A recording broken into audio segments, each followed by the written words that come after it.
ہندوستان کی سرزمین بے شمار ماورائی طاقتوں کے زیر اثر رہی ہے۔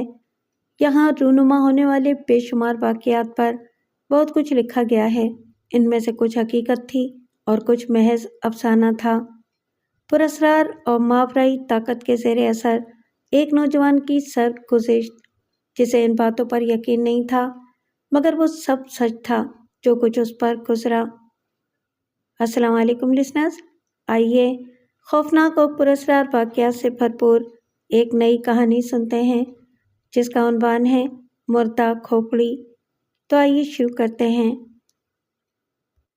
میرے خاندانی پس منظر سے نہ تو آپ کو کوئی دلچسپی ہو سکتی ہے اور نہ ہی کہیں میری اور آپ کی رشتہ داری نکل سکتی ہے۔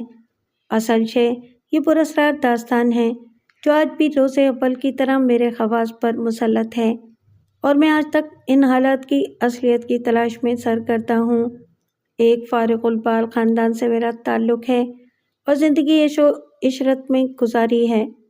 مختلف قسم کی مہمات میں حصہ لیتا رہا ہوں اور یہ شوق آج تک جاری ہے، لیکن چھوڑیے ان باتوں کو، اصل واقعہ سناتا ہوں۔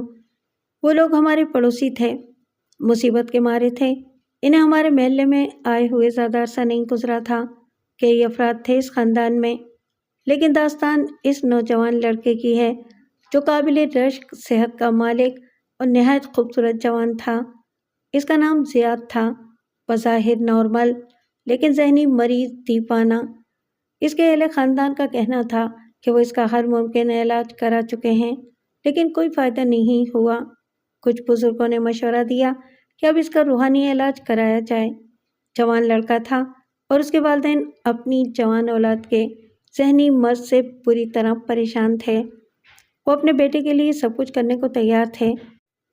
چنانچہ جب لوگوں نے انہیں روحانی علاج کا مشورہ دیا تو انہوں نے اس مشورے کو بھی قبول کر لیا۔ لڑکے کو ایک پہنچے ہوئے روحانی عالم کو دکھایا گیا اور بزرگ عالم نے شاید پہلی نگاہ میں ہی مرض کی اصلیت کو جان لیا۔ پھر انہوں نے لڑکے کے والد کو علیحدہ بلا کر کچھ تعویذ دیے اور تاکید کی کہ 11 روز تک مسلسل ان تعویذوں کو ایک ایک کر کے اس جگہ جلایا جائے جہاں لڑکا اٹھتا بیٹھتا ہو، لیکن تعویذ جلانے سے پہلے لڑکے کے ہاتھ پاؤں باندھ دیے جائیں تاکہ وہ اس عمل کے دوران کمرے سے باہر نہ نکل سکے۔ بیچارہ باپ اس عمل کے لیے تیار ہو گیا۔ نہ جانے کتنی کوششوں کے بعد اس نے اپنے نیم دیوانے بیٹے کے ہاتھ پاؤں باندھے اور بیوی سے کہہ کر کمرہ باہر سے بند کروا دیا تاکہ لڑکا کمرے سے نکل نہ سکے۔ یہ ساری کارروائی کرنے کے بعد انہوں نے بزرگ کا دیا ہوا پہلا تعویذ جلایا۔ تعویذ جلنے کی دیر تھی کہ لڑکے کے حلق سے بھیانک چیخیں نکلنا شروع ہو گئیں۔ ایسا لگ رہا تھا جیسے کسی بیل کے گلے پر چھری پھیری جا رہی ہو۔ جب تک تعویذ چلتا رہا لڑکا کسی بیل ہی کی طرح ٹکراتا رہا۔ پاگل پن کا ایک بھیانک دورہ اس پر طاری تھا، لیکن ہاتھ پاؤں بندھے ہونے کی وجہ سے وہ جنبش کرنے سے بھی قاصر تھا، اور جب پورا تعویذ چل گیا تو لڑکے پر بے ہوشی طاری ہو گئی۔ 11 روز تک یہ عمل جاری رہا۔ اس دوران لڑکے کی حالت میں کوئی خاص تبدیلی واقع نہیں ہوئی تھی، بلکہ وہ روز بروز کمزور ہوتا جا رہا تھا۔ لیکن جب بزرگ کا دیا ہوا آخری تعویذ بھی جلا دیا گیا تو لڑکے کی حالت میں بہتری پیدا ہونا شروع ہو گئی۔ رفتہ رفتہ لڑکا صحت مند ہو گیا۔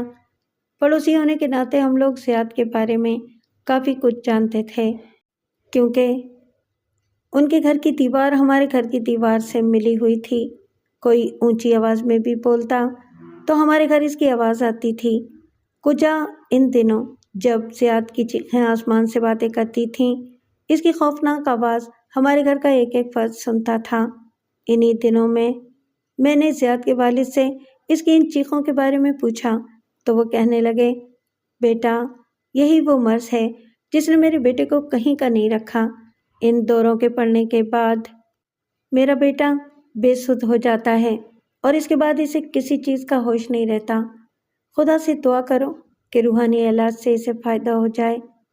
میں نے ایک بے بس اور لاچار باپ کو پوری طرح تسلی و تشفی دی اور کہا، خدا بڑا مسبب الاسباب ہے، ضرور کوئی نہ کوئی وسیلہ ایسا پیدا کرے گا جس سے زیاد بالکل ٹھیک ہو جائے گا، اور اس کے کچھ دنوں کے بعد ہی میں نے زیاد کی حالت میں بے پناہ بہتری دیکھی۔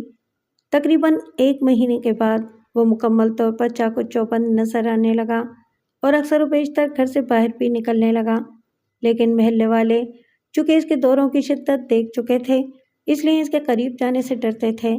البتہ میں نہ جانے کیوں زیاد سے کبھی خوف زدہ نہیں ہوا۔ میں اس سے اسی طرح پیش آتا تھا جس طرح اس کی دیوانگی کے زمانے میں ملتا تھا۔ میں جانتا تھا کہ وہ کچھ پراسرار واقعات سے منسوب ہے، اور میری فطرت کا تجسس بار بار مجھے اس بات پر اکساتا تھا کہ زیاد کی دیوانگی کے راز کو معلوم کیا جائے، لیکن ابھی میں نے اس سلسلے میں کوئی قدم نہیں اٹھایا تھا، کیونکہ میں نہیں چاہتا تھا کہ میری تجسس سے اس کی صحت پر دوبارہ کوئی ناخوشگوار اثر پڑے۔ لیکن میں نے بھی اس بات کا تہیہ کر لیا تھا کہ زیاد کی بیماری کے اس راز کو جاننے کی کوشش کروں گا۔ میرے اس ارادے میں زیاد کے گھر والوں کا بڑا ہاتھ تھا، اس لیے کہ جب بھی زیاد کے دوروں کے بارے میں کوئی بات ہوتی تو وہ لوگ بڑی خوبصورتی سے اس ذکر کو ٹال جاتے۔ ان کی یہی ٹال مٹول بتاتی تھی کہ زیاد کی بیماری کسی پراسرار بات سے متعلق ہے۔ کافی عرصہ بیت گیا، اب زیاد بالکل ٹھیک تھا۔ اس کے والد صاحب نے نیا کاروبار شروع کیا تھا، اور زیاد اس سلسلے میں ان کا بھرپور ساتھ دے رہا تھا۔ اس عرصے میں ہمیں ان کے بارے میں صرف یہی معلوم ہوا تھا کہ وہ ہندوستان کے کسی شہر سے آئے ہیں۔ روپیہ پیسہ کافی تھا۔ پہلے تو بیٹے کا علاج کراتے رہے، اس کے بعد جب بیٹا تندرست ہو گیا تو کاروبار کی طرف توجہ دی، اور دونوں باپ بیٹے مصروف ہو گئے۔ میری اور زیاد کی دوستی بھی گزرتے وقت کے ساتھ ساتھ بڑھتی چلی گئی۔ اس کی اکثر شامیں میرے ساتھ میرے گھر پر گزرتی تھیں۔ میری بیوی اور زیاد نہ جانے کس کس موضوع پر باتیں کیا کرتے تھے۔ اس شام بھی ہم لوگ بیٹھے باتیں کر رہے تھے جب میں نے اپنی بیوی سمینہ کو بے حد اداس اور ملول دیکھا، اور اس کی اس حالت کو دیکھ کر نہ صرف میں بلکہ زیاد بھی فکر مند ہو گیا۔ کیا ہوا بھابھی، آپ کی طبیعت تو ٹھیک ہے؟ زیاد نے کہا، اور میں بھی سمینہ کی طرف متوجہ ہو گیا۔ ٹھیک ہے بھائی، سمینہ نے زیاد کو جواب دیا اور مجھے دیکھتے ہوئے بولی، پلیز عثمان میری بات سنیے۔ کیا بات ہے سمینہ؟ یار یہیں کہہ دو نا، میں نے جھلا کر کہا۔ جائیے عثمان بھائی، ہو سکتا ہے کہ کوئی ایسی بات ہو جو بھابھی میرے سامنے نہ کرنا چاہتی ہوں، سن لیں تاکہ انہیں بھی اطمینان ہو جائے۔ اچھا یار، میں نے اٹھتے ہوئے کہا، میں ابھی آتا ہوں، اور میں سمینہ کے پیچھے اپنے بیڈ روم میں آیا۔ وجہ معلوم کی تو پتہ چلا کہ سمینہ کی وہ ہیرے کی انگوٹھی گم ہو گئی ہے جو میں نے اسے شادی کی رات رونمائی میں دی تھی۔ اس کا کہنا تھا کہ اس نے انگوٹھی اتار کر اپنی ڈریسنگ ٹیبل پر رکھی تھی، لیکن تلاش کرنے کے باوجود وہ اسے نہیں ملی، حتیٰ کہ اس نے ملازم کے سامان کی تلاشی بھی لے ڈالی تھی، لیکن انگوٹھی نہ مل سکی۔ میں نے سمینہ کو سمجھایا کہ کوئی بات نہیں، میں تمہیں نئی انگوٹھی لا دوں گا، لیکن وہ بے اختیار رونے لگی، شاید اس لیے کہ اس انگوٹھی سے اس کی خوبصورت یادیں وابستہ تھیں، اور وہ انگوٹھی کی گمشدگی کو بدشگونی سمجھ رہی تھی۔ میں نے سمینہ کے آنسو پوچھے، اسے تسلی دی۔ وہ خاموش تو ہو گئی، لیکن میں اس کی کیفیت سمجھ رہا تھا، وہ بے حد دل گرفتہ تھی۔ خیر، میں اسے چائے بنانے کا کہہ کر باہر لان پر آ گیا۔ زیاد بیٹھا ہوا میرا انتظار کر رہا تھا۔ کیا بات ہے عثمان بھائی، بھابھی کی طبیعت تو ٹھیک ہے نا؟ زیاد نے دبی زبان میں مجھ سے پوچھا۔ بس یار، یہ عورتیں بھی پاگل ہوتی ہیں، سونا ان کے لیے بہت اہمیت رکھتا ہے، میں نے زیاد کو انگوٹھی کی گمشدگی کا واقعہ سناتے ہوئے کہا۔ اوہ ویری سیڈ، اچھا ہی ہوا جو بھابھی کو رکمنی دیوی کا قصہ معلوم نہیں، ورنہ شاید انگوٹھی کی گمشدگی ان کو دیوانہ بنا سکتی تھی۔ زیاد چھرچری لیتے ہوئے بولا۔ میں نے بطور خاص محسوس کیا کہ وہ کسی پریشان کن کیفیت کا شکار ہے۔ کیا ہوا زیاد، خیریت تو ہے؟ ایسا لگ رہا ہے جیسے تمہیں کوئی بھیانک واقعہ یاد آ گیا ہے، میں نے زیاد کے چہرے کی بدلتی ہوئی رنگت کو دیکھتے ہوئے کہا۔ ہاں عثمان بھائی، آپ کے سامنے میں جھوٹ نہیں بول سکتا، حالانکہ ان واقعات کو میں اپنے ذہن سے کھرچ دینا چاہتا ہوں۔ میں اپنا ماضی بھولنا چاہتا ہوں، ان بھیانک واقعات کو جو مجھے موت کے منہ میں لے گئے تھے۔ سیاد نے دونوں آنکھیں سختی سے بھینچ لیں، پھر جب اس نے اپنی آنکھیں کھولی تو وہ خون کی طرح سرخ ہو رہی تھیں۔ سچی بات تو یہ تھی کہ میں بھی ایک لمحے کے لیے گھبرا سا گیا۔ میں نے اس کے شانے پر ہاتھ رکھا اور اسے تھپکانے لگا۔ پھر میں نے کہا، سیاد، ایسی کیا بات ہے جو تم اتنے پریشان ہو گئے؟ اگر کوئی ایسی ہی بات ہے جو تم مجھے بتانا پسند نہیں کرتے تو نہ بتاؤ، لیکن خدا را خود کو سنبھالو۔ مجھے تم سے زیادہ دلچسپی ہے۔ تمہاری زندگی کے پچھلے واقعات میرے لیے اتنے دلکش نہیں ہیں کہ ان کے لیے میں تمہیں پریشان کروں۔ نہیں عثمان بھائی، پریشانی کی تو کوئی بات نہیں ہے۔ میں خود بھی اپنے ذہن کے بوجھ سے چھٹکارا پانا چاہتا ہوں، لیکن آپ شاید میری باتوں پر یقین نہ کریں، لیکن جو کچھ میں دیکھ چکا ہوں اسے جھٹلایا نہیں جا سکتا۔ ایک بات کہوں زیاد؟ میں نے اسے ٹٹولتی ہوئی نظروں سے دیکھا۔ ہاں عثمان بھائی، کہیے۔ کیا تمہیں اس بات کا علم ہے کہ کچھ عرصے پہلے تک تم پر دیوانگی کے شدید دورے پڑتے تھے اور تم 2 دن بے ہوش رہا کرتے تھے؟ تمہارے گھر والے تمہارے پیچھے پاگل ہو گئے تھے۔ جگہ جگہ تمہارا علاج معالجہ ہوتا رہا اور بہرحال خدا کی مہربانی کہ تم ٹھیک ہو گئے۔ ہاں عثمان بھائی، میں نے بڑا برا وقت گزارا ہے۔ وہ پراسرار واقعات ایسے ہی تھے جو کسی بھی شخص کو پاگل بنا سکتے تھے۔ میں زندہ ہوں، یہی بہت بڑی بات ہے، ورنہ اس وقت میں آپ کے سامنے بیٹھے ہونے کے بجائے موت کی وادیوں میں گم ہو چکا ہوتا۔ ہندوستان میں تم لوگوں کا قیام کہاں تھا؟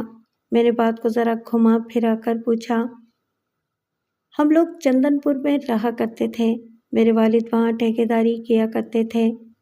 زندگی بڑے سکون سے گزر رہی تھی، سیاد نے سوال کا جواب دیتے ہوئے کہا اور پھر کچھ سوچتے ہوئے بولا، عثمان بھائی، کیا آپ نے کبھی اپنی آنکھوں سے کسی ہندو کی چتا کو شمشان گھاٹ میں چلتے ہوئے دیکھا ہے؟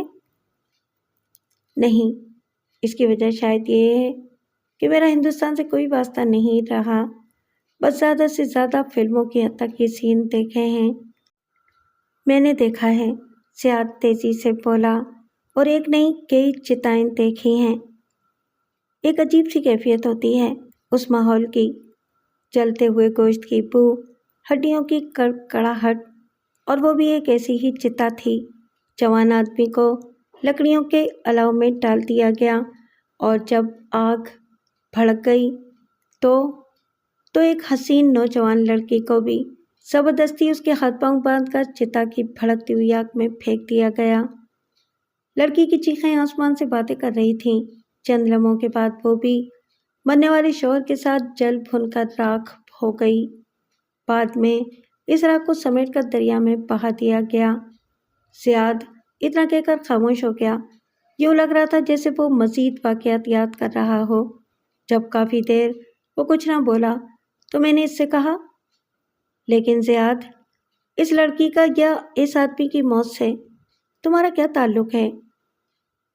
تعلق تو نہیں ہے، لیکن عثمان بھائی، میں نے اس لڑکی کو جسے جلتی ہوئی چتا میں پھینک دیا گیا تھا، جسے میں نے اپنے سامنے راکھ ہوتے ہوئے دیکھا تھا، اسے دوبارہ زندہ حالت میں دیکھا۔ وہ بالکل صحیح و سالم تھی۔ اسے دیکھ کر کوئی یہ نہیں کہہ سکتا تھا کہ اسے کچھ عرصہ پہلے اس کے شوہر کے ساتھ ستی کیا جا چکا ہے۔ ہو سکتا ہے زیاد، جس لڑکی کو تم نے دوبارہ زندہ دیکھا ہو وہ نہ ہو جسے تم نے ستی ہوتے ہوئے دیکھا تھا۔ شکلوں کی مطابقت بھی تو ہو سکتی ہے۔ ہو سکتا ہے تم اسی وجہ سے دھوکہ کھا گئے ہو۔ نہیں عثمان بھائی، آپ کی جگہ کوئی اور ہوتا وہ بھی یہی کہتا، لیکن میری نگاہیں اس لڑکی کو پہچاننے میں دھوکہ نہیں کھا سکتی۔ میں نے خود اس لڑکی سے بات کی تھی اور اس لڑکی نے بھی مجھے پہچان لیا تھا۔ صرف یہی نہیں بلکہ اسے اپنے شوہر کی چتا بھی یاد تھی۔ اور عثمان بھائی، مجھ سے اپنے شوہر کا ذکر کرتے ہوئے وہ پھوٹ پھوٹ کر روئی بھی تھی۔ اور کیا خود اسے اپنے ستی ہونے کا واقعہ یاد نہیں رہا؟ میں نے حیرت سے پوچھا۔ نہیں، جب میں نے اسے وہ واقعہ یاد دلانے کی کوشش کی تو وہ میری صورت کو اس طرح گھورنے لگی جیسے اسے میرے صحیح دماغ ہونے پر شک ہو۔ لیکن سوال یہ ہے زیاد کہ تم اسے کس طرح جانتے تھے؟ میں اسے بے حد قریب سے جانتا تھا عثمان بھائی۔ اس کا نام نیشا تھا۔ نیشا کے بیان کے مطابق وہ ایک خانہ بدوش قبیلے استارا کے ایک فرد بھیل ارجن کی بیٹی تھی جو چندن پور سے کوئی 6 میل دور آباد تھا۔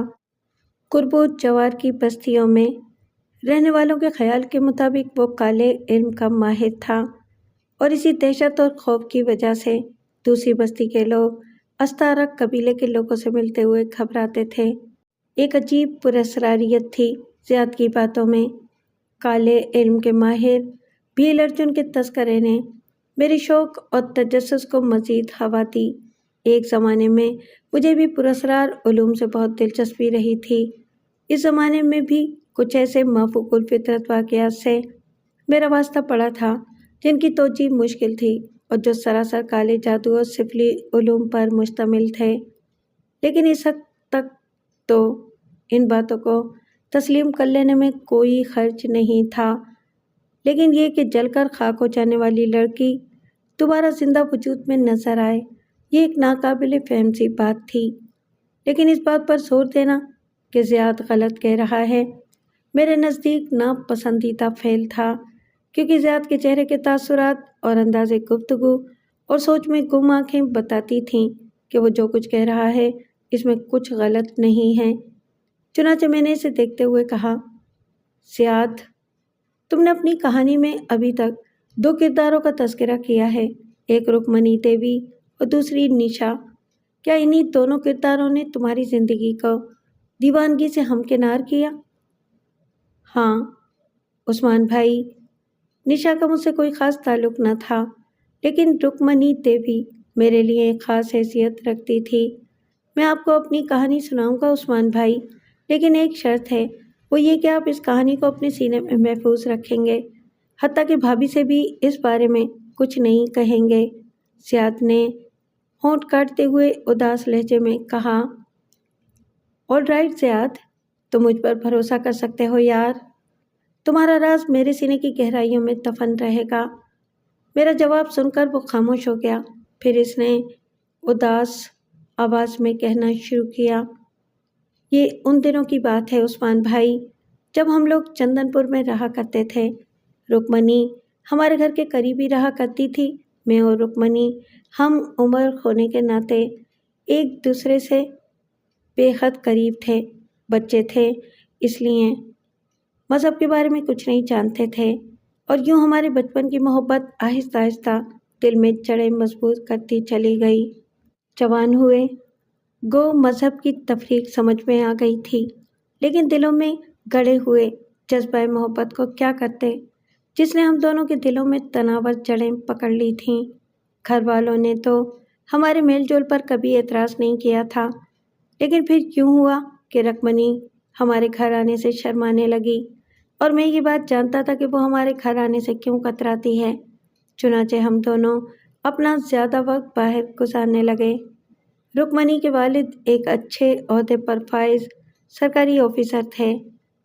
ان دنوں میں اور رکمنی گھنٹوں چشموں کے پاس باغوں میں بیٹھا کرتے تھے کہ ایک دن رکمنی کے والد نے ہمیں چشمے کے کنارے دیکھ لیا۔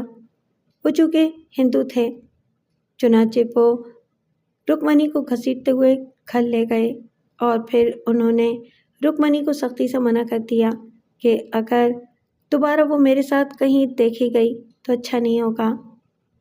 لیکن محبت میں چین کہاں، ہماری دوبارہ ملاقات ہوئی۔ رکمنی نے اپنے والد کے رویے کے بارے میں مجھے بتایا۔ وہ سخت پریشان تھی۔ اس نے کہا کہ اب اس کا اور میرا ملنا جلنا ناممکن ہے، کیونکہ پتا جی اس کی سختی سے نگرانی کرواتے ہیں، اور ویسے بھی اب اگر کسی نے اسے مجھ سے ملتے ہوئے دیکھ لیا تو وہ ہم دونوں کو زندہ نہیں چھوڑیں گے۔ چنانچہ اب اس کے سوا کوئی راستہ نہیں تھا کہ ہم ایک دوسرے سے ملنا جلنا ختم کر دیں۔ مذہب کی دیوار نے ہمارے درمیان جو خلیج پیدا کر دی تھی، اسے پاٹنا ہم دونوں کے بس کی بات نہیں تھی۔ اس دوران قدرت نے ہم دونوں کو ملانے کے لیے ایک سبیل پیدا کر دی، جس نے ہمارے درمیان خط و کتابت کا سلسلہ جاری رکھا، اور یہ سلسلہ نیشا تھی۔ رکمنی کے والد بیٹی کی محبت سے واقف ہو چکے تھے، چنانچہ اب وہ اس پر ہر ممکن نظر رکھتے تھے۔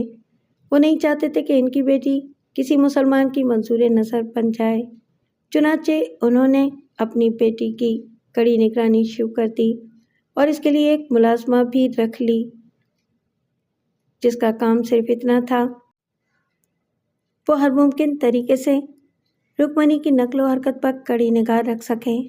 نیشا اسی ملازمہ کا نام تھا جسے رکمنی کا باپ اس طرح سے لایا تھا۔ وہ ہر وقت سائے کی طرح رکمنی کے ساتھ ساتھ لگی رہتی تھی۔ رکمنی شروع میں تو نیشا سے خائف رہی، لیکن بعد میں آہستہ آہستہ دونوں ایک دوسرے کی گہری دوست بن گئیں۔ ہمارے درمیان خط و کتابت کا سلسلہ اسی کے ذریعے شروع ہوا۔ نیشا نے اس کام کے عوض رکمنی سے بہت سی چیزیں بطور رشوت طلب کیں۔ وہ وقتاً فوقتاً روپے، پیسے، کپڑے، نقلی جیولری وغیرہ رکمنی سے لیتی رہتی تھی۔ ایک بار اس نے رکمنی سے کہا کہ وہ اسے سونے کی ایک خوبصورت انگوٹھی دے، اور رکمنی نے اس سے وعدہ کر لیا کہ وہ اسے سونے کی خوبصورت انگوٹھی تحفے میں دے گی۔ رکمنی نے حسب وعدہ اسے اپنی ایک خوبصورت انگوٹھی دے دی۔ وہ انگوٹھی میں کئی بار رکمنی کی خوبصورت انگلیوں میں دیکھ چکا تھا، اور جب وہی انگوٹھی میں نے نیشا کے ہاتھ میں دیکھی تو میں اسے پوچھے بغیر نہ رہ سکا کہ یہ انگوٹھی اس نے کہاں سے لی ہے۔ جواب میں نیشا کہا مار کر ہنسی، پھر بولی، یہ مجھے دیوی جی نے دی ہے۔ میں خاموش ہو گیا، مجھے اس بات سے کوئی غرض نہیں تھی۔ وقت گزرتا رہا، پھر نیشا واپس اپنے قبیلے میں چلی گئی۔ اس کے باپ نے اسے واپس بلا لیا تھا کیونکہ اس کی شادی ہو رہی تھی، مگر اس کے چلے جانے سے میرے اور رکمنی کے درمیان خطوط کا رابطہ ختم ہو گیا۔ میں سخت پریشان تھا۔ رکمنی سے تو نہ مل سکا، مگر نیشا کی تلاش میں اس طرح گیا، اور وہاں میں نے بہت دل دوز حادثہ دیکھا۔ نیشا کا شوہر اچانک سانپ کے کاٹنے سے مر گیا تھا۔ قبیلے کی رسم کے مطابق نیشا کو ستی ہونا تھا۔ بھیل ارجن دھاڑے مار مار کر رو رہا تھا، اپنی بیٹی کے لیے فریاد کر رہا تھا، مگر قبیلے والے کہتے تھے کہ رسم پوری ہوگی۔ تب سفلی علم کے ماہر بھیل ارجن نے کہا کہ ٹھیک ہے، اس کا نتیجہ اچھا نہ ہوگا۔ پھر میرے سامنے نیشا کو اس کے شوہر کی چتا میں زندہ جلا دیا گیا۔ میں خوف و دہشت سے کانپتا ہوا واپس آ گیا تھا۔ اس منظر کو میں کبھی بھول نہیں سکتا تھا۔ ایک طرف وہ حادثہ تھا اور دوسری طرف مجھے رکمنی کی کوئی خبر نہیں تھی۔ ایک دن میں نے اپنی الماری میں رکھے رکمنی کے خطوط پڑھنے کے لیے نکالنے چاہے تو ششدر رہ گیا۔ سارے خطوط غائب تھے۔ میرا خیال تھا کہ یہ خط میرے والدین کے ہتھے لگ گئے ہیں۔ کوئی 1-1.5 مہینے بعد کی بات تھی کہ ایک دن رکمنی اچانک میرے پاس آ گئی۔ اس کا چہرہ ہلدی کی طرح زرد ہو رہا تھا۔ زیاد، میرے خطوط کہاں ہیں؟ رکمنی، وہ میری الماری سے غائب ہو گئے ہیں۔ وہ نیشا کے پاس ہیں۔ تم استارا جا کر فوراً نیشا سے ملو اور اس سے وہ خطوط ہر قیمت پر حاصل کر لو۔